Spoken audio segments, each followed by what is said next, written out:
জীবন হয়ে গেল এমন কঠিন।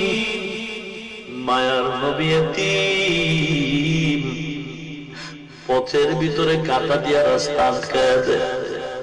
নবীর আদরের চাচা আবু তালেব, কওমের লোকেরা গিয়া বিচার দিল, হে আবু তালেব, তোমার ভাতিজারে সাবধান করো, বেশি কথা বলে, আমাদের ধর্মের বিরুদ্ধে কথা কয়।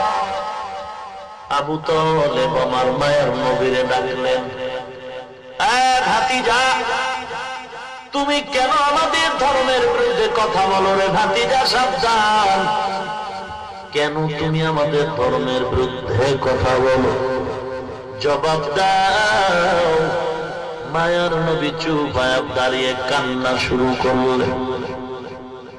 আবু তালেব বলে, রে ভাতিজা, জবাব দাও, কেন কাঁদো?